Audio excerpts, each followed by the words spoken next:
Brahma rot ki matungina makha pangna kumthakibada chingna pom amana tha matet chana mayai da khalliba Nambul turelgi khoiraba isingi chenna mayada Chandra nadi kalyadamangi piklaba chenna chingkhong da nga thengliba Thangabat amanba amana nongpoki ngamkhai oiriba mafam ama ugani Madu Kanchipur gi lamdamni Mafam asi matam amada konung oiramduna su haujikti asong manarak oihore Achaw asang ina kunba mi singna leiramduna su haujikti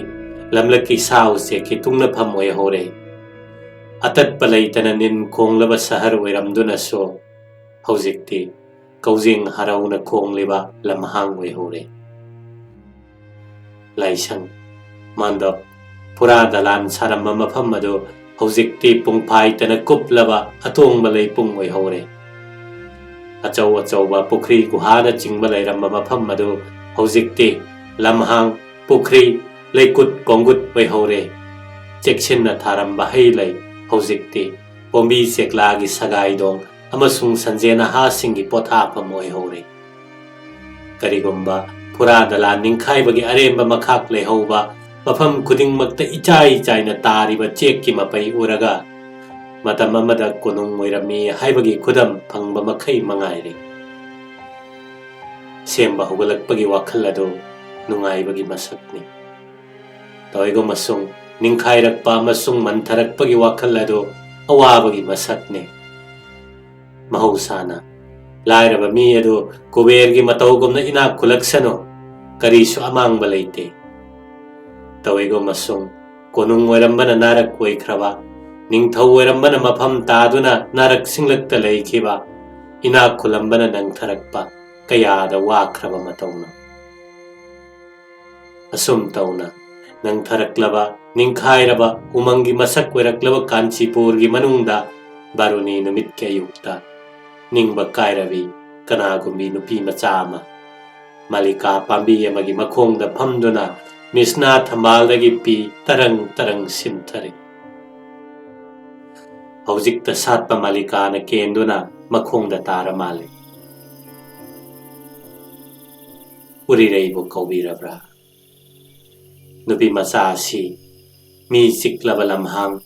pukrida mathanta tomsat naribi thambalgumna kanchi lamda tomsat naribi Urirei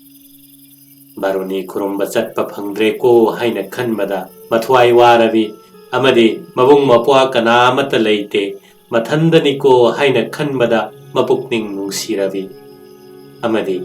bire namabu hobiramdrabada ningba kairabi Urireini pukningi awaba haibasi phongdoktrabade awabagi chang adu mikup khudingi hengalei nangna makha ponba kanagumba mi amada Athiba wahina chaibada mana karigumba paukum amatta kumlakte haiduna magi awaba phangnaba thamoi leitramale haina khakkaluganu Lao khongduna kapliba mi asi mathannata wara male haina su khanganu Maisa langduna patharaba una asi likla taraklaga amuk tekhalakane Mayol sikthatkraba unadi tekna uriba upala sina mana khuirakpa numit aduda Magi aroibani Miyoibagi laibak thibana phongdoktaba awabadi kanana su khangbide Ekhoina mi adubo nungi matawgumna karisu awaba khangdramale ningi Urireina matawasumna kanada su phongdoktana mathanna tawaduna leiringai bobon kauba kanchi gi pakhang machamana lai khurumba mi khara loinaduna Urirei khoigi thongalda leptuna mangonda fi saduna leiriba Urirei gi mamabu kauduna hairei Indon Urirei bo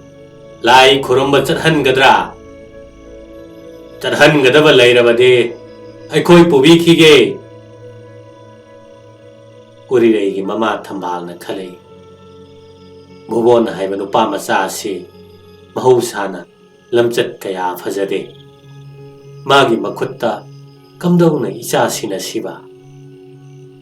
Amaronda lai khurumba chaningbana ꯏꯆꯥꯒꯤ ꯃꯃꯤꯠꯇꯒꯤ ꯄꯤ ꯁꯤꯟꯊꯔꯤꯕ ꯑꯁꯤ ꯀꯔꯝꯅ ꯌꯦꯡꯗꯨꯅ ꯂꯩꯁꯤꯕ?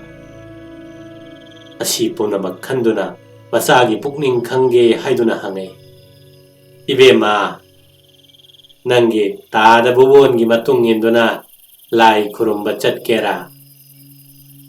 ꯎꯔꯤꯔꯩꯁꯨ ꯕꯣꯕꯣꯟꯕꯨ ꯐꯠꯇꯕ ꯃꯤꯅꯤ ꯍꯥꯏꯅ ꯆꯤꯡꯅꯔꯛꯏ ꯑꯃꯁꯨꯡ ꯃꯃꯥꯡꯉꯩꯗꯒꯤ ꯍꯧꯅ ꯕꯣꯕꯣꯟꯅ ꯂꯥꯏ ꯈꯨꯔꯨꯝꯕ ꯆꯠꯁꯤ ꯍꯥꯏꯅ ꯇꯛꯅꯔꯛꯄ ꯑꯗꯨ ꯃꯥꯅ ꯈꯛ ꯌꯥꯈꯤꯗꯦ꯫ ꯑꯗꯨꯝ ꯑꯣꯏꯅꯃꯛ ꯇꯥꯟꯖꯥ ꯑꯁꯤ ꯅꯥꯟꯊꯣꯛꯈ꯭ꯔꯕꯗꯤ ꯕꯥꯔꯨꯅꯤ ꯈꯨꯔꯨꯝꯕ ꯐꯪꯂꯔꯣꯏ ꯍꯥꯏꯅ ꯈꯟꯗꯨꯅ ꯑꯐ ꯐꯠꯇ ꯄꯨꯝꯅꯃꯛ ꯏꯁꯣꯔꯒꯤ ꯈꯨꯌꯥꯈꯥꯗ ꯀꯠꯊꯣꯛꯇꯨꯅ ꯆꯠꯀꯦ ꯍꯥꯏꯅ ꯈꯨꯝꯃꯩ꯫ ꯃꯃꯥꯅ ꯕꯣꯕꯣꯟꯗ ꯌꯥꯝꯅ ꯂꯨꯅ ꯁꯤꯟꯅꯗꯨꯅ ꯆꯠꯂꯨ ꯍꯥꯏꯅ ꯌꯥꯊꯪ ꯄꯤꯈ꯭ꯔꯦ꯫ ꯆꯦꯡ ꯊꯣꯏꯗꯤꯡ, ꯍꯩ ꯂꯩ ꯁꯨꯅꯆꯤꯡꯕ ꯄꯨꯖꯥꯒꯤ ꯄꯣꯠ ꯄꯨꯝꯅꯃꯛ ꯍꯥꯟꯅ ꯊꯧꯔꯥꯡ ꯇꯧꯗꯨꯅ ꯊꯝꯖꯔꯤꯕꯤ ꯎꯔꯤꯔꯩ ꯑꯗꯨ ꯑꯃꯨꯛꯀ ꯍꯟꯅ ꯄꯨꯛꯅꯤꯡ ꯊꯧꯒꯠꯇꯨꯅ ꯕꯣꯕꯣꯟꯒꯤ ꯀꯥꯡꯕꯨꯒ ꯂꯣꯏꯅꯗꯨꯅ ꯅꯣꯡꯃꯥꯏꯖꯤꯡ ꯂꯣꯝꯗ ꯃꯥꯏ ꯑꯣꯟꯈ꯭ꯔꯦ꯫ ꯕꯣꯕꯣꯟꯒꯤ ꯃꯕꯨꯛꯅꯤꯡ ꯃꯀꯥꯔꯥꯝꯈ꯭ꯔꯦ꯫ ꯃꯥꯅ ꯅꯤꯡꯕ ꯊꯨꯡꯖꯔꯗꯨꯅ ꯂꯝꯕꯤ ꯆꯠꯄꯗ ꯏꯁꯩꯕꯨ ꯁꯛꯄꯅꯦ, ꯄꯨꯡꯕꯨ ꯈꯠꯄꯅꯦ ꯑꯃꯨꯛ ꯇꯣꯏꯕ ꯄꯨꯝꯅꯤꯟ ꯅꯤꯟꯈ꯭ꯔꯦ꯫ ꯂꯝꯕꯤ ꯁꯨꯝ ꯆꯠꯄꯗ ꯃꯃꯥꯟꯅꯕ ꯅꯨꯄꯤ ꯃꯆꯥ ꯑꯃꯅ ꯂꯣꯟꯅ ꯇꯥꯟꯅꯔꯛꯇꯨꯅ ꯂꯥꯏ ꯈꯨꯔꯨꯝꯕꯗꯒꯤ ꯍꯟꯅꯔꯛꯄꯗ ꯕꯣꯕꯣꯟꯅ ꯎꯔꯤꯔꯩꯕꯨ ꯐꯥꯒꯗꯧꯔꯤ ꯍꯥꯏꯕ ꯑꯁꯤ ꯎꯔꯤꯔꯩꯅ ꯈꯪꯈ꯭ꯔꯦ꯫ ꯁꯗꯥꯟꯕꯒꯤ ꯂꯥꯡ ꯎꯔꯕꯗ ꯁꯖꯤ ꯑꯃꯣꯝꯅ ꯃꯃꯤꯠ ꯇꯊꯛ ꯇꯊꯛ ꯌꯦꯡꯕꯒꯨꯝ ꯎꯄꯥꯏ ꯂꯩꯇ꯭ꯔꯕ ꯎꯔꯤꯔꯩ ꯑꯗꯨ ꯇꯨꯡꯗ ꯊꯣꯛꯀꯗꯕ ꯑꯋꯥꯕꯒꯤ ꯋꯥꯈꯜ ꯈꯟꯕꯗ ꯊꯣꯏꯗꯣꯛꯅ ꯃꯤꯄꯥꯏꯈ꯭ꯔꯦ꯫ ꯆꯤꯡꯒꯣꯏ ꯇꯨꯔꯦꯟꯗ ꯏꯔꯨꯖꯗꯨꯅ ꯆꯠꯊꯣꯛ ꯆꯠꯁꯤꯟꯒꯤ ꯃꯔꯥꯡ ꯃꯔꯥꯡ ꯇꯧꯅꯔꯤꯉꯩꯗ ꯎꯔꯤꯔꯩꯅ ꯕꯣꯕꯣꯟꯕꯨ ꯍꯨꯟꯗꯣꯛꯂꯝꯗꯨꯅ ꯊꯨꯅ ꯌꯥꯡꯅ ꯆꯤꯡ ꯀꯥꯈ꯭ꯔꯦ ꯑꯃꯁꯨꯡ ꯃꯤꯄꯥꯏ ꯊꯤꯕꯅ ꯃꯄꯣꯛꯉꯩꯒꯤ ꯀꯥꯗ꯭ꯔꯤꯕ ꯑꯉꯝꯕ ꯆꯤꯡꯒꯤ ꯂꯝꯕꯤꯗ ꯆꯦꯅ ꯆꯦꯅ ꯆꯦꯟꯈꯠꯈ꯭ꯔꯦ꯫ ꯆꯤꯡꯈꯣꯡꯗ ꯕꯤꯔꯦꯟꯒꯤ ꯐꯤꯖꯤ ꯌꯥꯅꯗꯨꯅ ꯀꯥꯔꯝꯕꯤ ꯅꯨꯄꯤ ꯃꯆꯥ ꯑꯗꯨ ꯎꯔꯤꯔꯩꯅꯤ꯫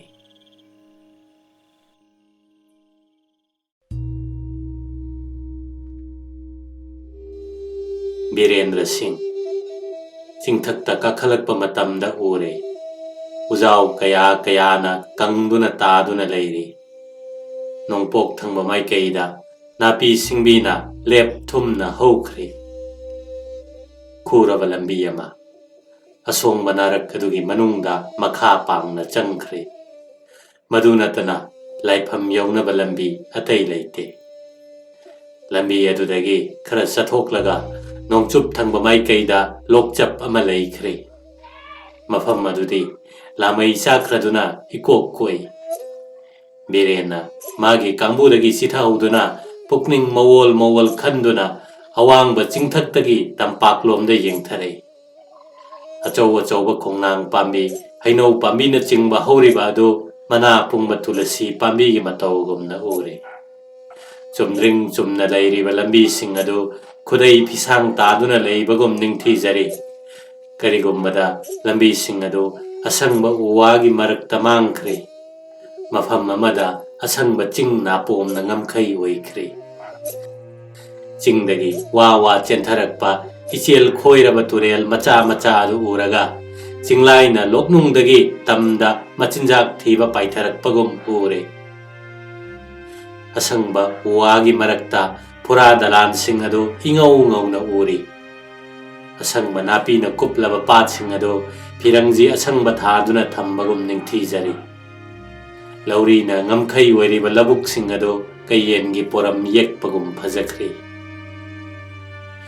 ꯅꯤꯡꯊꯤꯖꯕ ꯗ꯭ꯔꯤꯁ ꯄꯨꯝꯅꯃꯛ ꯑꯁꯤ ꯌꯦꯡꯗꯨꯅ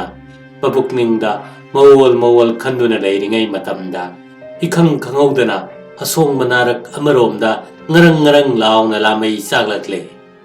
ꯂꯩꯔꯝ ꯂꯩꯔꯝꯕ ꯎ ꯋꯥ ꯅꯥꯄꯤ ꯁꯤꯡꯕꯤ ꯎꯠꯀꯤ ꯃꯄꯩ ꯑꯣꯏꯅ ꯇꯨꯝꯈ꯭ꯔꯦ꯫ ꯑꯇꯤꯌꯥ ꯃꯩꯈꯨꯅ ꯄꯨꯡꯀꯨꯞ ꯀꯨꯞꯈ꯭ꯔꯦ꯫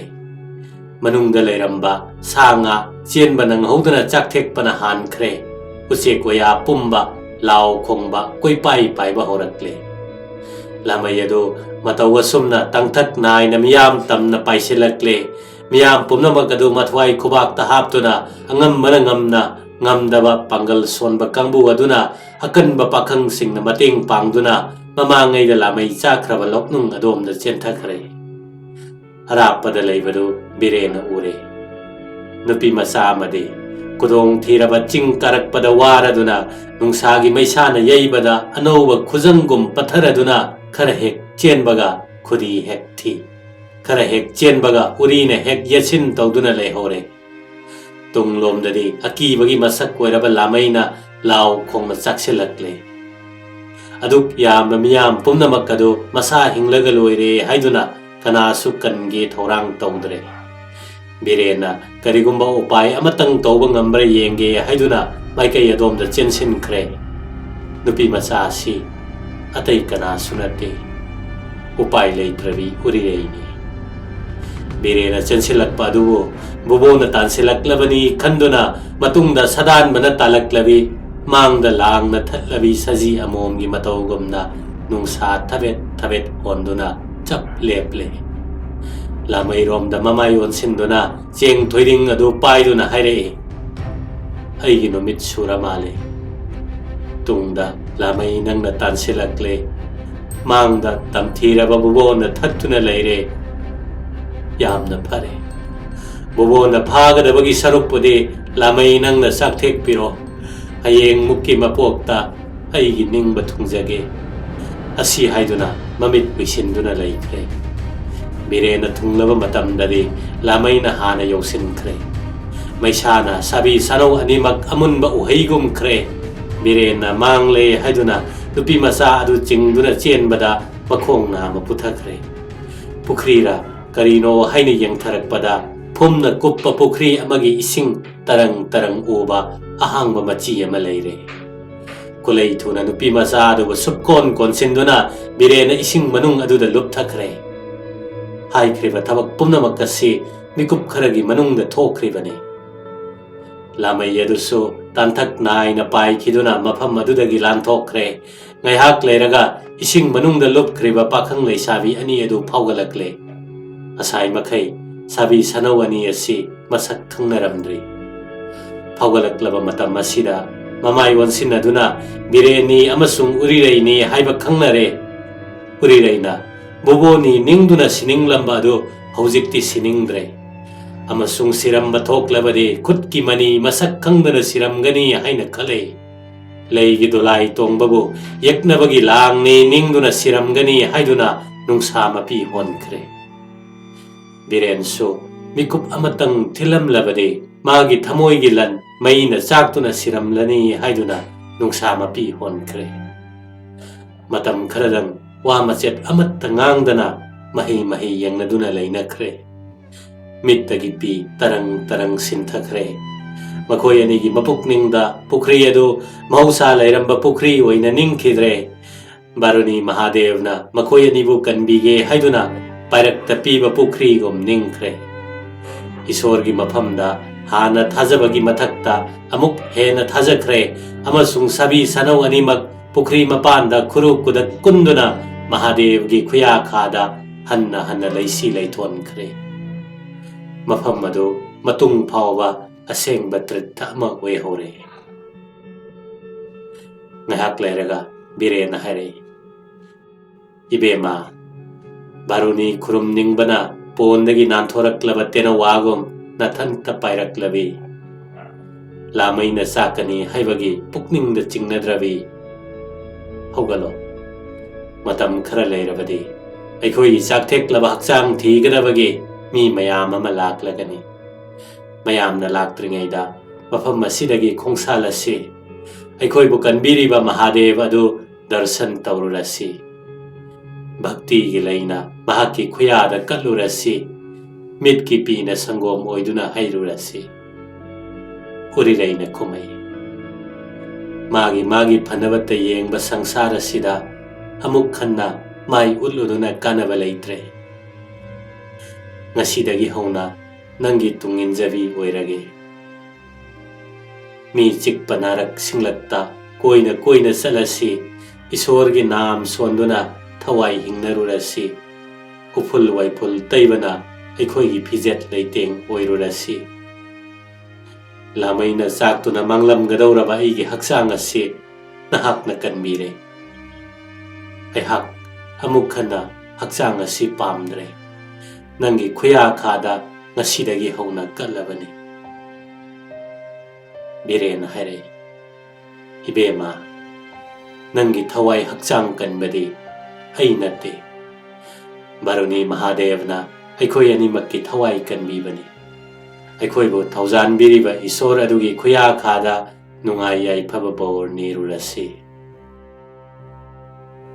Urireina ꯑꯩꯒꯤ ꯀꯥꯟꯅꯕꯒꯤꯗꯃꯛ ꯏꯁꯣꯔ ꯈꯨꯔꯨꯝꯕ ꯂꯥꯛꯄ ꯅꯠꯇꯦ ꯅꯤꯡꯕ ꯊꯨꯡꯅꯕꯒꯤꯗꯃꯛ ꯏꯁꯣꯔꯗ ꯆꯤꯔꯣꯜ ꯇꯧꯒꯦ ꯍꯥꯏꯗꯨꯅ ꯂꯥꯛꯆꯕꯁꯨ ꯅꯠꯇꯦ Mahadevagi ꯈꯨꯌꯥꯈꯥꯗ ꯊꯣꯏꯗꯣꯛꯄ ꯕꯣꯔ ꯅꯤꯖꯔꯣꯏ ꯆꯨꯝꯅ ꯈꯨꯔꯨꯝꯕ ꯂꯥꯛꯆꯕꯇꯅꯤ ꯑꯩꯅ ꯄꯥꯝꯖꯔꯤꯕ ꯕꯣꯔꯗꯤ ꯊꯃꯣꯏꯒꯤ ꯊꯨꯞꯂꯕ ꯀꯥꯆꯤꯟꯗ ꯌꯦꯛꯇꯨꯅ ꯊꯝꯖꯔꯦ ꯀꯔꯤꯒꯨꯝꯕ ꯏꯈꯨꯠꯇꯒꯤ ꯅꯥꯟꯊꯣꯛꯈ꯭ꯔꯕꯁꯨ ꯑꯩꯒꯤ ꯂꯀꯥꯅꯨꯡꯗ ꯌꯦꯛꯂꯤꯕ ꯑꯁꯤꯗꯤ ꯀꯩꯗꯧꯅꯨꯡꯗ ꯃꯨꯠꯂꯔꯣꯏ ꯑꯁꯨꯝ ꯇꯧꯅ ꯋꯥ ꯑꯃ ꯑꯅꯤꯗ ꯉꯥꯡꯅꯗꯨꯅ ꯁꯥꯕꯤ ꯁꯅꯧ ꯑꯅꯤꯃꯛ Mahadevna ꯂꯩꯕ ꯃꯐꯝ ꯑꯗꯨ ꯇꯥꯅ ꯆꯠꯈ꯭ꯔꯦ ꯑꯃꯁꯨꯡ ꯎꯔꯦ ꯃꯐꯝ ꯑꯗꯨꯗ ꯂꯥꯏꯁꯪ ꯃꯥꯟꯗꯞ ꯑꯃꯠꯇꯁꯨ ꯂꯩꯇꯦ ꯆꯥꯎꯔꯕ ꯎꯄꯥꯜ ꯑꯃꯒꯤ ꯁꯟꯗꯣꯛꯈ꯭ꯔꯤꯕ ꯃꯁꯥ ꯃꯔꯦꯡ ꯑꯃꯁꯨꯡ ꯑꯀꯪꯕ ꯎꯅꯥꯁꯤꯡ ꯑꯗꯨꯅ ꯃꯥꯟꯗꯞꯀꯤ ꯃꯇꯧꯒꯨꯝꯅ ꯈꯟꯗꯨꯅ ꯀꯥꯇꯨꯛ ꯀꯥꯔꯜ ꯌꯦꯠꯄ ꯎꯔꯤ ꯋꯥꯔꯤꯅ ꯂꯥꯏꯁꯪꯒꯤ ꯃꯇꯧꯒꯨꯝ ꯈꯟꯗꯨꯅ ꯄ꯭ꯔꯀꯤꯇꯤꯅ ꯁꯦꯝꯕ ꯃꯥꯟꯗꯞ ꯑꯃꯁꯨꯡ ꯂꯥꯏꯒꯤ ꯃꯈꯥꯗ ꯄꯨꯛꯅꯤꯡ ꯅꯨꯡꯉꯥꯏꯅ ꯁꯤꯕ ꯂꯪꯒ ꯑꯗꯨ ꯉꯥꯟꯊꯣꯏꯔꯤ ꯃꯤꯑꯣꯏꯕꯒꯤ ꯑꯃꯛꯄ ꯐꯨꯔꯥ ꯗꯂꯥꯜꯒꯤ ꯃꯃꯤ ꯄꯥꯝꯗꯗꯨꯅ ꯃꯤꯅ ꯌꯧꯕ ꯉꯝꯗ꯭ꯔꯕ ꯑꯆꯤꯛꯄ ꯃꯐꯝ ꯑꯗꯨꯗ ꯉꯥꯟꯊꯣꯏꯔꯤ ꯃꯥꯜꯂꯦ ꯇꯧꯏꯒꯨꯝꯕꯁꯨꯡ ꯃꯇꯝ ꯀꯌꯥ ꯀꯨꯏꯅꯕꯨ ꯆꯤꯛꯄꯒꯦ ꯃꯥꯒꯤ ꯐꯪꯉꯝꯗ꯭ꯔꯕ ꯈꯨꯌꯥ ꯇꯥꯟꯅꯔꯛꯄꯗ ꯃꯤꯅ ꯄꯨꯝꯊꯟ ꯊꯟꯈ꯭ꯔꯦ ꯁꯥꯕꯤ ꯁꯅꯧ ꯑꯅꯤꯃꯛ Mahadevgi ꯈꯨꯌꯥꯗ ꯊꯔꯣ ꯊꯔꯣ ꯑꯣꯟꯗꯨꯅ ꯂꯩꯁꯤ ꯂꯩꯊꯣꯟꯕ ꯍꯧꯔꯛꯂꯦ ꯁꯤꯟꯗꯨꯔ ꯂꯧꯗꯨꯅ ꯂꯥꯏꯕꯛꯇ ꯅꯝꯅꯈ꯭ꯔꯦ ꯑꯃꯁꯨꯡ Urireina ꯑꯁꯤ ꯍꯥꯏꯗꯨꯅ ꯕꯣꯔ ꯅꯤꯔꯛꯂꯦ ꯄꯣꯛꯃꯤꯟꯅꯔꯒ ꯂꯩꯒꯤ ꯖꯥꯠꯇ ꯁꯥꯠꯆꯒꯦ ꯂꯩꯈꯣꯛ ꯑꯃꯇꯗ ꯄꯣꯛꯃꯤꯟꯅꯔꯒ ꯎꯆꯦꯛꯀꯤ ꯃꯄꯣꯛꯇ ꯇꯣꯡꯃꯤꯟꯅꯖꯒꯦ ꯎꯁꯥ ꯈꯨꯗꯤꯡꯗ ꯍꯧꯃꯤꯟꯅꯔꯒ ꯄꯥꯝꯕꯤ ꯑꯣꯏꯅ ꯌꯦꯠꯆꯒꯦ ꯎꯔꯤ ꯑꯣꯏꯗꯨꯅ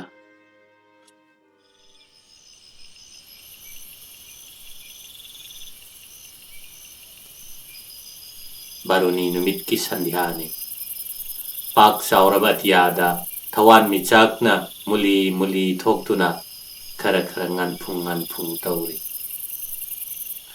Amamba hingsabina taibang panbu yotlage haibagumna Thuna yangna paisilakle Nongmaijing chingmaida huriba uzau singadu Akibagi masak koiba hingsabagi matawgum musin muna tumin na leptuna leila Nongtinda Singthakta mina pik thalambado Hauzikti migi makhol amatta takhidre Matamadu Sangawi haiduna mi pumnamakna thuna hanakre Khanghodana nungsit sit pahorakle Singthakta thudokna su nungsit kanna sitkalle Nonglei galoinana nungsitna mumuk humakpada Uwa pumnamak matol lebak sokpagumna hai humkre Usa maga thingnaduna una apungba marakta humjinduna machi khudingda swai launakre akangba una kaya tektuna tarakle upanda mahum sariba usek ki mahum humdoktuna usek singna akiba khonjenna lakna khongba horakle lamuhi khongalakle saji singna leifam leiraktra tubat chenba horakle loknung khudingda prok swai lauba khonjel tabangairi Asigumba Kudong Thiraba Matam Asida Rajkumar Virendra Singhna Urirei Khuzeng Nama Pairaduna Amambagi Marakta Chingda Kumtharakle Nungsit Nongleina Amumuk Humjalakpada Nungsa Sor Hek Thingduna Chap Hek Lepi Amuk Maduna Hek Kumthai Lambi Ningthina Leiba Mapam Sunate Khongkapa Hek Thangbaga Nungzau Amada Dhom Hek Thengi Kara handokpada uzawa made hek thengi Chingi na pomna marol khanjin khibane Tha siramdai ga hinga oibane Mana pungbo upal khibikna krik inana hobane Uri wari na yasin bane Mafam mado mit bishan bagumna mamkre Nagyeta paklangumna chap ngam kraba suklaba lop chap laikre Khongpham khajiktang nan thoktuna loknung de hek nan thakibada Mikup amagi manung da thawai manga dauribane Sing leibak ki nungdum macha amasung macin tumba utsukta netlubada khong thingaiduna khong thangba yaraktre nabieta sa khongbagi khonjel tarakle inak nakna sahing ngahing manam namlakle yengkhibadasu amammanatana karimata uba leikhidre taibang panasi amammagi langna pumkup kupkhre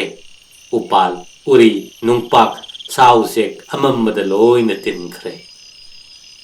birenasi humang marik marik saurakle masado swai swai pakhatpa horakle mabukningda akiba poklabra akiba poktri toigo masung nung sa thiba pokle masa mathanta ngairabade mana thokpa upay ama tawduna mayum yawba ngamgadabane toigo masung mahakna khujeng paiduna puribi Urirei gidamak thoidokna wakhre khalai amammada karisu khangdana chatlingai sida karigomba sa mathengladuna aibu thanamduna Urirei bu thawai manghankrabade adu natraga karigomba khungpham nanthokkeduna lokhada haithakhrabade karam tawni phare laigi nongdamne Urirei na mathwai thaba mafam maduda aisu thawai thagani wakhal asi tawduna khajik khajik kumthare namit leiringaidagi hauna Urirei adu chara henduna angamba chingda karakpagi wabana choktharaduna ahanbada ukhong khudingda phamduna potharame hojikti khudong thiraba matam asida chingmai thakta haithaduna wanthaba horakle bobon bukiduna mangda thalamba mi pumnamak hengattuna ngamlaba ching lambida yaklaba nungsada mayoknaduna chena chena kakhatkhe matam madudadi nungsa thibana awaba khanglamde hojikti nungsi manak yaujaraduna saruk chama hena awaba phongdorakle apangba angangna mamagi tampakta leiringaida mamangda lakpa sawom kai samuna chingba kari amata kidabagumna birenge manakta yaujarabadadi taibang pangi manungda kanabu kiba leikhidre amaromda magi pangalsu kari amata leiraktre biren awabada takhre khujeng ani paiduna khongkap ama anidang chingduna pujarai amuk hek wanthaki biren gati leikhidre tampak yogadabasu yamna waliba amambada karisu khangba leikhidre uchinna chinna tampak yoraduna biren adu nungsa sor kharadang khonpham phangjare toigo masung humang makta taithokpa loi phatringaida ising khajikta piyo khawri charam kangkhre khawrang mana thawai ase thagadore asi haiduna Urirei ado amukhana wanthakre songlaba narakkaduda misik mirau khol taraktraba amasung hanna yengbada kanasu ukhidraba mafam aduda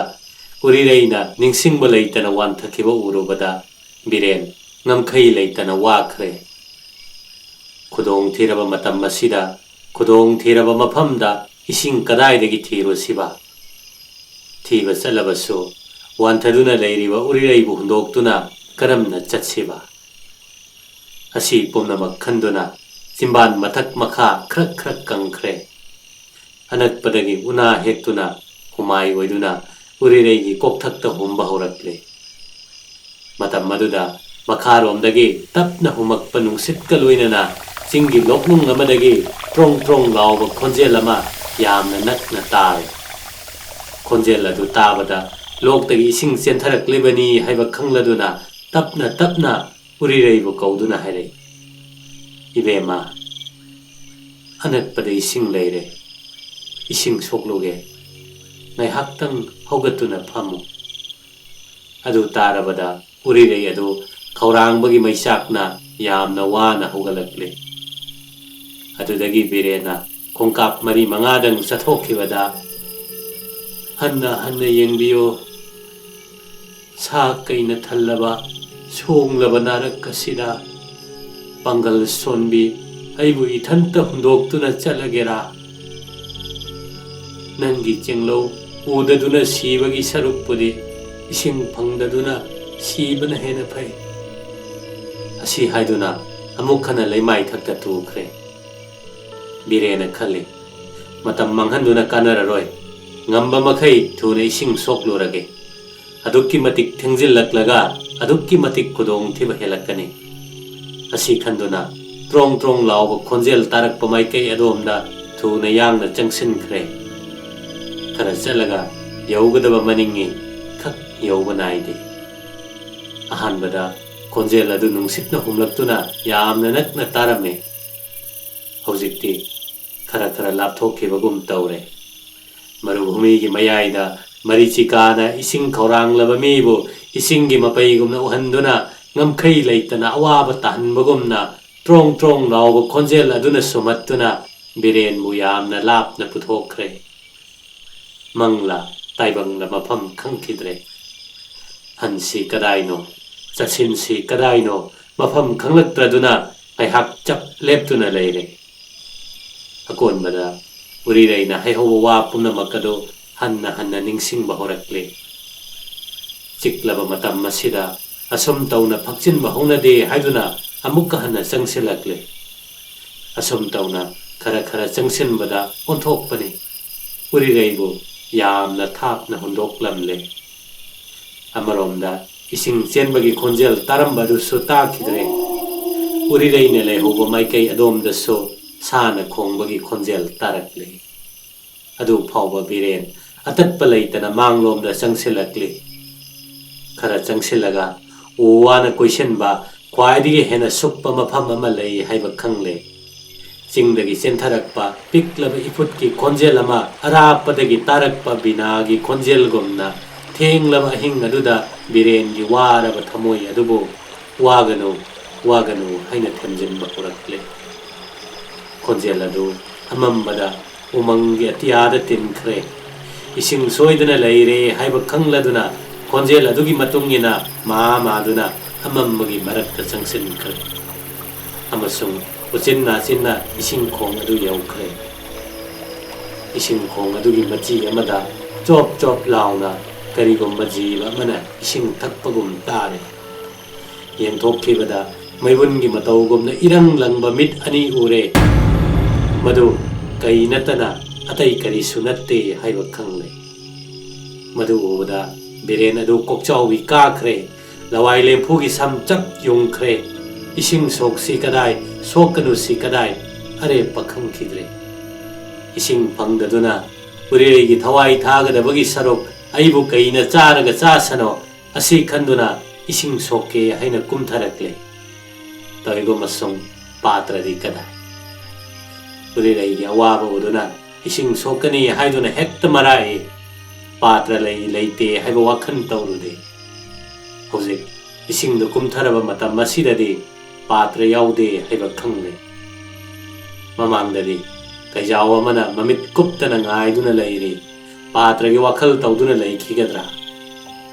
parekti losing ama laktuna gunja chingthoktuna madu ising de lupsale makut anina gunja du paiduna mamai walakle khara chala nung de hek theng khara chala tingkhang de hek palle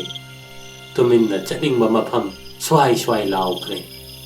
chatna tunglomda sot pek lawa sana tung ilakpagi makhol tare asum tauna chena tura hogala tawduna lakpana lambi lamukna duna onthokpani Urirei ne lehoba mafam adu thiba phungkhidre matam khara chatlabagi matungda Urirei na makhongda hiptuna lehoba upal adu musuk muna uba phangle Urirei di leiramdre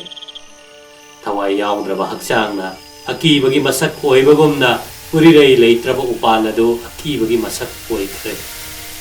amasung hingcha yai tamba mana Urirei bu chathoklaga ugi masak lauduna musuk muna lepla male haina chingnarakle amambagi marakta thoina mamkhre mafam lanara male haiduna yengbada hana Urirei na mon khanghoba nungpak adusu ukhong manakta adum mareiri masa mathantabu masana thajadraduna upalgi akoibada maikai mari makta koichat pahorakle amasung karigomba set nan bapotama makhongda thengnare thangattuna yengbada makhum yaudaba thangsang amo iramle ꯑꯗꯨꯗꯁꯨ ꯅꯠꯇꯅ ꯑꯅꯛꯄꯗ ꯁꯥ ꯑꯃ ꯃꯨꯁꯨꯛ ꯃꯨꯅ ꯐꯝꯗꯨꯅ ꯂꯩꯔꯦ. ꯀꯩ ꯑꯁꯤꯅ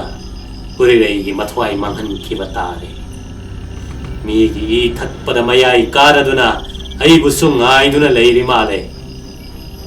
ꯐꯔꯦ, ꯑꯩꯕꯨꯁꯨ ꯍꯥꯠꯂꯁꯅꯨ. ꯇꯣꯏꯒꯣ ꯑꯃꯁꯨꯡ ꯅꯤꯡꯊꯧ ꯃꯆꯥ ꯑꯣꯏꯕ ꯑꯩꯍꯥꯛꯅ इखुत चाब थांसांग अमा पाइरबदा करमना इचम चमना सीसिगे नुपा मचा थौदांग येंगरे असी हाइदुना मफैजो मरई मरई ताखले नुपा कदु थांगतुना कई तमना हुंजल्ले कई अदुना ngरंग ngरंग चिंगनुंग अदुब थक थक निखंदुना खुबाकना इराय लाइना खतोखरे वीरेंद्र सिंह थेंदना थांगी कदम तौदुना मसादु थांगना पुमयोम योम खरे साउनिंग मन हकमन केदुना कई अदुब अचंबा करिसु लैत्रबा लमुही मतौगम की किद्रे तंजादुदा करीगी कीगबा मैतै मचादे येकनबगा हथेंग नरबा मतमदा करीगुमदसु कीदुना चेंदे वीरेंद्र थोइदोकनसु राजवंशने भारत की मनुंगदा अथोइब राजवंश की इन चावरक्लब वीरेन की पुकनिंगदा अकीब पोखिदे खुदोंग थीब तारबदा यक्नबगा हथेंगनबदा मथुआई हराउजब राजवंशने अदुगुमलबा कनबा थौबा राजवंशदा पोकलब वीरेन की मखुत चाब थंगसांग अमा पाइदुना थांगी कदमन मसादु पुमयोम योमदुना मैबुन की मतौगुमना कईगी माइकैदा पाइसि कदाइदगी लेमना मांगदगे कैजाव असी मसागा मकोक तोंगान तोंगान ताखरे येंबियो चिंगथक्ता लामैन तानसलक्तुना चंगजफम लैत्रबी नुपी मचा अमा सिगदौबा मतम मदुदा वीरेना हक्चांगी पंगल सिजिनबा याखिददुना पुकनिंगी पंगल सिजिनखि मसा सिगनी हाइबगी पामुबा लैतना नुपी मचा अदुबु कनखि हौजिक्ति कईगी ममांगदा पंगल थोप मतम यौरदुना मागी थांगी हई सिंगबा सिजिनदुना कईबु इराई लाइना हातखि कई हालबा मतुंगदा वीरेन से नुंपाक थक्ता फमदुना ngaihaktang pothare matam madudadi atiyada nong manglamba koktuna thawan misak pareng pareng thoktuna khajik khajik tangan bahurakle चिक्लबा मफम Maroda मथंत सिरसनो सिमिनरसी हाइना लाकमिनरबी उरिरैबो मफम खंगदना मांगखिबा दुदा नमखै लैतना Wakhare उसा मतद तोंमिनरंबा चेक्ला अनिगी मरक्ता अमा फाख्रबगुम लैकोक अमतद खम्ब्रांगना सातपा लै अनिगी मरक्ता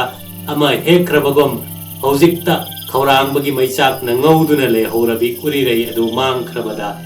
निंग पुनमक कायरदुना हाइरे कईना अइबो हातप्रा हाइबबो अइनुदुम कई हाले हे थांगसांग नहाकसे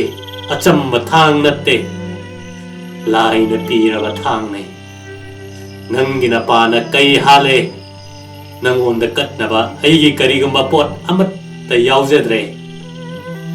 अइगी ई तैदुना नहक पेनबीरो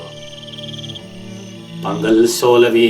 निपाई थीरवी उरिरै अदु सटगगी लंबीदा लोइननबा मी लैत्रदुना मथंता फ्रिंग फ्रिंग चोंगदुना लैररिगने एहाक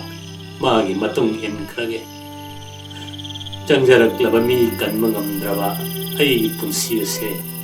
अरेंबने असी हाइदुना मथंतगी मंगक्षम तमना थांग अदु हाइगत्ख्रे अमसुंग कक्लगे हाइना थौरांग तौबमक्तदा मखारोमदगी सिलक्पा नुंसित्का लोइनना हाले हाले अइबु कनबियो असी हाइबा नुपीगी खोंजेल अमा यामना वांगना अचिकपा थुगाइदुना हन्ना हन्ना तारक्ले खोंजेल अदुना मचिन थौरबा तागी मतौगुमना वीरेनगी थमोइदा थिनबा हौरक्ले वीरेना मसी हाना कल्लुखिबा थोई हाइदुना थांग अदु सेगादा यपसिनदुना खोंजेल लाकपा माइकई अदोमदा कन्ना चेंसिनख्रे खरा चलगा नुपा मरी मंगाना नुपी मचा मचिंगदुना पुबा दु उरुरे वीरेना थुना यांगना चेंसिलक्तुना ꯂꯝꯕꯤꯗ ꯐꯩꯒꯥꯛ ꯐꯩꯅ ꯊꯠꯇꯨꯅ ꯍꯥꯏꯔꯛꯏ, ꯀꯅꯥꯃꯠꯇ ꯆꯠꯄ ꯌꯥꯗꯦ, ꯂꯝ ꯍꯦꯟꯕ ꯑꯃꯇꯪ ꯌꯥꯎꯕꯗ ꯊꯥꯡꯁꯥꯡ ꯑꯁꯤꯅ ꯅꯀꯣꯛ ꯀꯛꯀꯗꯕꯅꯤ, ꯆꯠꯅꯤꯡꯂꯒ ꯅꯈꯣꯏꯅ ꯄꯨꯔꯤꯕ ꯅꯨꯄꯤ ꯃꯆꯥ ꯑꯗꯨ ꯊꯥꯗꯣꯛꯑꯝꯃꯨ꯫ ꯋꯥꯁꯤ ꯍꯦꯛ ꯇꯥꯕꯗ ꯅꯨꯄꯤ ꯃꯆꯥ ꯑꯗꯨꯅ ꯆꯣꯡꯊꯣꯔꯛꯇꯨꯅ ꯕꯤꯔꯦꯟꯕꯨ ꯀꯣꯜꯂꯗꯨꯅ ꯍꯥꯏꯔꯛꯏ, ꯄꯥꯝꯃꯨꯕ, ꯅꯍꯥꯛꯅ ꯏꯁꯤꯡ ꯁꯣꯛꯈ꯭ꯔꯤꯉꯩꯗ ꯅꯨꯡꯁꯤ ꯍꯩꯇꯕ ꯀꯥꯡꯕꯨ ꯑꯁꯤꯅ ꯑꯩꯕꯨ ꯐꯥꯗꯨꯅ ꯄꯨꯔꯛꯂꯤꯕꯁꯤꯅꯤ꯫ ꯑꯁꯤ ꯍꯥꯏꯗꯨꯅ ꯅꯨꯡꯁꯥ ꯊꯕꯦꯠ ꯊꯕꯦꯠ ꯍꯣꯜꯂꯛꯂꯦ꯫ ꯁꯤꯈ꯭ꯔꯦ ꯍꯥꯏꯅ ꯅꯤꯡꯂꯝꯕ ꯎꯔꯤꯔꯩ ꯑꯗꯨꯕꯨ ꯑꯃꯨꯛ ꯍꯟꯅ ꯐꯪꯂꯕꯗ ꯕꯤꯔꯦꯟ ꯅꯨꯡꯉꯥꯏꯕꯅ ꯍꯥꯏꯅꯤꯡꯉꯥꯏ ꯂꯩꯇ꯭ꯔꯦ꯫ ꯑꯗꯨꯗꯒꯤ ꯅꯨꯄꯥ ꯃꯔꯤ ꯃꯉꯥ ꯑꯗꯨ ꯅꯨꯄꯤ ꯍꯨꯔꯥꯟꯕ ꯐꯥꯎꯔꯛꯂꯦ ꯍꯥꯏꯗꯨꯅ ꯐꯠꯇꯕ ꯊꯧꯔꯥꯡꯒꯤꯗꯃꯛ ꯁꯥꯖꯦꯟ ꯇꯧꯗꯨꯅ ꯄꯨꯔꯛꯄ ꯊꯥꯡꯁꯥꯡ ꯑꯗꯨ ꯊꯤꯔꯛꯂꯦ꯫ ꯇꯧꯏꯒꯨꯝꯕꯁꯨꯡ ꯃꯈꯣꯏꯅ ꯊꯤꯔꯤꯕ ꯊꯥꯡ ꯑꯗꯨꯗꯤ ꯕꯤꯔꯦꯟꯒꯤ ꯃꯈꯨꯠꯇ ꯂꯩꯔꯦ꯫ ꯊꯥꯡ ꯊꯤꯕ ꯐꯪꯗ꯭ꯔꯕꯗ ꯃꯩꯕꯨꯟ ꯑꯃꯃꯝ ꯄꯥꯏꯔꯗꯨꯅ ꯕꯤꯔꯦꯟꯕꯨ ꯑꯃꯨꯛ ꯍꯟꯅ ꯀꯣꯏꯁꯤꯟꯈ꯭ꯔꯦ꯫ ꯕꯤꯔꯦꯟꯅ ꯎꯔꯤꯔꯩꯕꯨ ꯃꯅꯥꯛꯇ ꯊꯝꯗꯨꯅ ꯊꯥꯡꯒꯤ ꯀꯗꯝ ꯇꯧꯗꯨꯅ ꯎꯔꯨ ꯂꯩꯕ ꯍꯧꯔꯛꯂꯦ ꯑꯃꯁꯨꯡ ꯎꯔꯤꯔꯩꯁꯨ ꯑꯋꯥ ꯑꯅꯥ ꯍꯨꯟꯗꯣꯛꯇꯨꯅ ꯄꯥꯝꯃꯨꯕꯒꯤ ꯃꯇꯦꯡ ꯄꯥꯡꯒꯦ ꯍꯥꯏꯗꯨꯅ ꯈ꯭ꯋꯥꯡꯖꯦꯠ ꯂꯥꯛꯁꯤꯟꯕ ꯍꯧꯔꯛꯂꯦ꯫ ꯃꯇꯝ ꯑꯗꯨꯃꯛꯇꯗ ꯌꯣꯀꯣꯛ ꯑꯃꯃꯝ ꯄꯥꯏꯗꯨꯅ ꯅꯨꯄꯥ 10ꯃꯨꯛ ꯅꯨꯡꯁꯥ ꯐꯨꯏꯅ ꯐꯨꯏꯅ ꯍꯣꯟꯗꯨꯅ ꯃꯐꯝ ꯑꯗꯨꯗ ꯆꯦꯟꯁꯤꯜꯂꯛꯂꯦ꯫ ꯃꯈꯣꯏ ꯑꯗꯨꯒꯤ ꯃꯔꯛꯇꯒꯤ ꯅꯨꯄꯥ ꯑꯃ ꯆꯦꯟꯁꯤꯜꯂꯛꯇꯨꯅ ꯎꯔꯤꯔꯩꯒꯤ ꯈꯨꯖꯦꯡ ꯄꯥꯏꯗꯨꯅ, ꯏꯕꯦꯝꯃ, ꯅꯨꯄꯤ ꯃꯆꯥ ꯑꯃ ꯂꯥꯃꯩꯅ ꯆꯥꯈ꯭ꯔꯦ ꯍꯥꯏꯕ ꯄꯥꯎ ꯇꯥꯕ ꯑꯗꯨꯗ ꯏꯆꯥ ꯑꯣꯏꯔ ꯃꯥꯜꯂꯦ ꯍꯥꯏꯗꯨꯅ ꯏꯄꯥꯗꯤ ꯑꯣꯟꯊꯣꯛꯅ ꯊꯋꯥꯏ ꯋꯥꯔꯨꯔꯦꯗ꯫ ꯏꯆꯥ ꯁꯤꯔꯝꯗꯕ ꯑꯁꯤ ꯃꯍꯥꯗꯦꯕꯅ ꯀꯟꯕꯤꯔꯕꯅꯤ꯫ ꯑꯁꯤ ꯍꯥꯏꯗꯨꯅ ꯑꯀꯣꯟꯕꯒꯤ ꯀꯥꯡꯕꯨ ꯑꯗꯨꯅ ꯎꯔꯤꯔꯩꯕꯨ ꯄꯨꯗꯨꯅ ꯆꯠꯈ꯭ꯔꯦ꯫ ꯃꯨꯟꯅꯔꯤꯕ ꯄꯣꯠ ꯑꯗꯨ ꯄꯨꯗꯨꯅ ꯆꯠꯈ꯭ꯔꯕꯗꯨꯗ ꯕꯤꯔꯦꯟ ꯑꯃꯁꯨꯡ ꯅꯨꯄꯤ ꯆꯤꯡꯂꯝꯕ ꯀꯥꯡꯕꯨ ꯑꯗꯨ ꯏꯉꯛ ꯉꯛꯇꯨꯅ ꯉꯥꯏꯍꯥꯛꯇꯪ ꯇꯨꯃꯤꯟ ꯂꯩꯅꯈ꯭ꯔꯦ꯫ ꯅꯨꯄꯤ ꯆꯤꯡꯂꯝꯕ ꯀꯥꯡꯕꯨ ꯑꯗꯨꯒꯤ ꯃꯔꯛꯇ ꯚꯨꯕꯣꯟ ꯌꯥꯎꯔꯤ꯫ ꯎꯔꯤꯔꯩꯒꯤ ꯃꯄꯥ ꯂꯥꯛꯇꯨꯅ ꯎꯔꯤꯔꯩ ꯄꯨꯈꯤꯕꯗ ꯏꯉꯛ ꯉꯛꯅꯔꯤꯉꯩ ꯃꯇꯝꯗ ꯚꯨꯕꯣꯟꯅ ꯕꯤꯔꯦꯟꯒꯤ ꯃꯈꯨꯠꯇꯒꯤ ꯊꯥꯡ ꯃꯨꯟꯈ꯭ꯔꯦ꯫ ꯚꯨꯕꯣꯟꯅ ꯍꯥꯏꯔꯛꯏ, ꯑꯩꯒꯤ ꯀꯥꯗ ꯌꯦꯜꯂꯤꯕ ꯅꯨꯄꯥ ꯑꯁꯤꯒꯤ ꯃꯊ꯭ꯋꯥꯏ ꯂꯧꯔꯁꯤ꯫ ꯑꯁꯤ ꯍꯥꯏꯗꯨꯅ ꯃꯌꯥꯝ ꯑꯗꯨ ꯕꯤꯔꯦꯟꯕꯨ ꯏꯀꯣꯏ ꯀꯣꯏꯁꯤꯟꯈ꯭ꯔꯦ꯫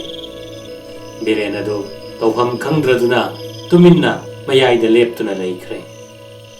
ꯃꯇꯝ ꯑꯁꯤꯃꯛꯇꯗ, ꯏꯇꯥꯎ ꯏꯕꯨꯡꯉꯣ, ꯀꯔꯤꯃꯠꯇ ꯋꯥꯒꯅꯣ, ꯑꯩꯈꯣꯏ ꯃꯌꯥꯝ ꯂꯩꯔꯤ꯫ ꯑꯁꯤ ꯍꯥꯏꯗꯨꯅ ꯅꯔꯛꯇꯒꯤ ꯅꯨꯄꯥ 2 ꯆꯣꯡꯊꯣꯔꯛꯂꯦ꯫ ꯃꯗꯨ ꯎꯕꯗ ꯚꯨꯕꯣꯟꯒꯤ ꯀꯥꯡꯕꯨ ꯑꯗꯨ ꯃꯤ ꯃꯌꯥꯝ ꯂꯥꯛꯂꯦ ꯍꯥꯏꯗꯨꯅ ꯑꯃꯝꯕꯒꯤ ꯃꯔꯛꯇ ꯃꯍꯩ ꯃꯥꯡꯅꯈ꯭ꯔꯦ꯫ ꯕꯤꯔꯦꯟꯅ ꯌꯦꯡꯉꯛꯄꯗ ꯃꯥꯒꯤ ꯃꯔꯨꯞ ꯁꯁꯤ ꯑꯣꯏꯔꯝꯂꯦ꯫ ꯕꯤꯔꯦꯟꯅ ꯍꯥꯏꯔꯛꯏ, ꯁꯁꯤ, ꯅꯪꯗꯤ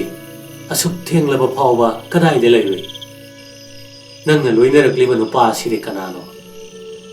ꯏꯆꯟ ꯌꯥꯎꯔꯛꯇ꯭ꯔꯕꯗꯤ ꯀꯗꯥꯏꯗ ꯂꯩꯍꯧꯔꯦ? ꯁꯁꯤꯅ ꯈꯨꯝꯃꯩ,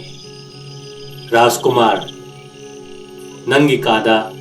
ꯑꯩꯅ ꯊꯋꯥꯏ ꯊꯥꯒꯦ ꯍꯥꯏꯅ ꯂꯦꯞꯂꯤꯕ ꯑꯁꯤꯒꯨꯝꯅ ꯂꯣꯏꯅꯔꯛꯄ ꯃꯔꯨꯞ ꯑꯁꯤꯅ ꯑꯩꯒꯤ ꯀꯥꯗ ꯊꯋꯥꯏ ꯊꯥꯒꯦ ꯍꯥꯏꯅ ꯂꯦꯞꯂꯤ꯫ ꯅꯍꯥꯛꯅ ꯅꯆꯟꯒꯤ ꯋꯥ ꯍꯪꯕꯗꯤ ꯈꯨꯝꯕꯨ ꯈꯨꯝꯅꯤꯡꯗꯦ꯫ ꯅꯍꯥꯛꯅ ꯑꯩꯕꯨ ꯍꯨꯟꯗꯣꯛꯇꯨꯅ ꯆꯠꯈ꯭ꯔꯕꯒꯤ ꯃꯇꯨꯡꯗ ꯅꯪꯕꯨ ꯀꯌꯥ ꯊꯤꯔꯦ꯫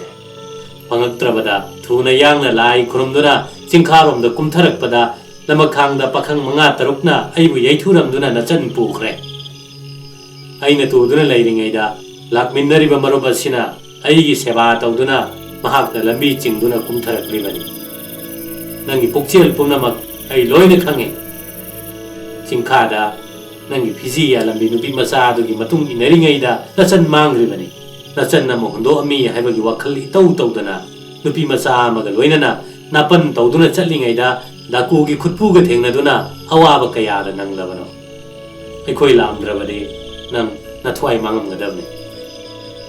ꯀꯩꯒ ꯊꯦꯡꯅꯗꯨꯅ ꯅꯪꯅ ꯀꯩ ꯍꯥꯠꯄ, ꯅꯊꯟꯇ ꯁꯤꯖꯒꯦ ꯇꯧꯕ ꯄꯨꯝꯅꯃꯛ ꯑꯩꯈꯣꯏ ꯂꯣꯠꯇꯨꯅ ꯌꯦꯡꯉꯦ꯫ ꯊꯧꯅꯥ ꯏꯐꯠ ꯐꯠꯇꯕꯗꯤ ꯅꯠꯇꯦ, ꯅꯪꯒꯤ ꯀꯨꯝꯍꯩ ꯅꯨꯡꯉꯥꯏ꯫ ꯅꯤꯡꯊꯧ ꯃꯆꯥ ꯑꯃ ꯑꯣꯏꯅ ꯄꯣꯛꯂꯕ ꯍꯥꯏꯕꯁꯤ ꯅꯪꯅ ꯊꯣꯛꯄ ꯑꯃꯗꯤ ꯃꯇꯧꯏ꯫ ꯑꯗꯨꯒꯤ ꯃꯇꯨꯡꯗ ꯅꯪꯅ ꯍꯧꯒꯠꯇꯨꯅ ꯆꯦꯟꯈ꯭ꯔꯕꯗ ꯑꯩꯈꯣꯏꯁꯨ ꯅꯪꯒꯤ ꯃꯇꯨꯡ ꯏꯟꯅꯔꯛꯄꯅꯤ꯫ ꯅꯪꯅ ꯑꯋꯥꯕ ꯇꯥꯔꯕꯗ ꯀꯟꯒꯦ ꯍꯥꯏꯗꯨꯅ ꯇꯨꯡꯑꯣꯏꯅ ꯆꯠꯂꯤꯕꯅꯤ꯫ ꯅꯪꯅ ꯀꯩ ꯍꯥꯠꯀꯦ ꯊꯧꯔꯥꯡ ꯇꯧꯕ ꯃꯇꯝ ꯑꯗꯨꯃꯛꯇꯗ ꯑꯩꯈꯣꯏ ꯆꯤꯡꯈꯥꯗ ꯍꯦꯛ ꯊꯨꯡꯂꯕꯗ ꯃꯉꯥꯏꯔꯤ꯫ ꯃꯗꯨꯒꯤ ꯃꯃꯥꯡꯗ ꯀꯔꯤ ꯊꯣꯛꯈ꯭ꯔꯕꯒꯦ ꯃꯗꯨꯃꯗꯤ ꯑꯩꯈꯣꯏ ꯀꯔꯤꯝꯇ ꯈꯪꯗ꯭ꯔꯦ꯫ waram punamak asi sugaina marik chumna sanakhyada tamgane nangbu matik chana warakhangane masi tabada Birena mamitta mapi tarang tarang sentheraduna haire itaw ibungo nangi kuya khada khurumjage pabungda dumna tamlabade aibu changhalaroi akhoi ani bu yeithuramduna pukhi haina tambiyo hojikti aihak ichangi khongul lirukhige ichangi leifam are pakhangdri mamakhai ai yumda hanjilaroi he sor onthokna awabanida mapok ngaidagi nauthi saduna maning makha tauduna leijabi ichan adu kayada awaba phanglarigaba asi haiduna Biren adu mamittagi mapi tarang tarang sintharakle sasina hari Rajkumar nang yamna wara male wagano laina tamkhraba haibaduni kaptuna kanaroi yumda salapsi asigumba laigi nongdamna nachanbu puduna chatkriba kambu adu lambida thengnarabadi nahak kayamuk nungayani Birena itaw madudi oiraroidaba thabakni madu thengnarabadi nungai mankiduna ithantan makhoi punamak makok thugaiba ngamgane haraw mankiduna ichan phawba nangonda kathokpa ngamgane wasi tarabada sasina Birengi kuya khada sangdrong sangna khurumduna haire lepliba marupase nupanate nasannibe mathambal sanani numit taramdaida singthattagi kumtharakpada bubolgi kambuna thambal sanabu chingduna puge tawrabada inakta leiramba pakhang macha kharana iteng pangbiduna aina makhoiba phuduna tankhre adudagi thengjilaklabada ithanta nupi macha mapuduna chatpa si khudong thibani khanduna thambal sanabu nupagi phijet serhalle hojikti nasannibe ma uredo rajbangsane